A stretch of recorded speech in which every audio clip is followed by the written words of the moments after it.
But in a country like Canada, well, how is this possible? That the First Peoples in Canada are still living under such conditions in this country? Well, I know it sounds impossible, that the First Nations people would have poor economic and health outcomes than the rest of the population in a country as wealthy as Canada, but it is a reality. If you don't know the history of Canada, I could understand why you wouldn't understand that. When Europeans first came to Canada, the first thing they did was they made trade alliances with the First Nations people. Over time, those trade alliances turned into military alliances. But after the War of 1812, the European settlers no longer needed First Nations people. And it was at that point that the First Nations people were put onto reserves, actually forced onto reserves. The thought was that they would eventually just disappear.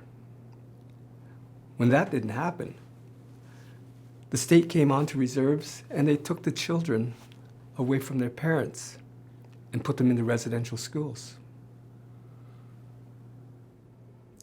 This is something that we have never been told. It hardly seems possible. My parents had similar problems in India. The war stripped us of our homes, our businesses disappeared. We never felt safe. Yes, the same thing in Kosovo. Our family was smuggled into Hungary. We lost each other and feared the worst. I thought I'd lost my son to the soldiers, killing everyone trying to escape. We were so thankful to finally have a chance to start again.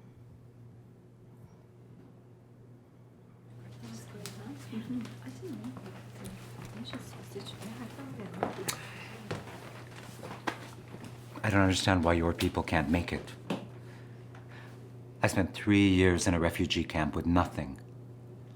And I made it. You say you came here with nothing, but that's not completely true. What do you mean? I was virtually penniless. Well, that may be true. But you came here with something far more valuable than money. You came here with your language, your culture, and your spiritual beliefs intact. Those things were taken away from me by the state.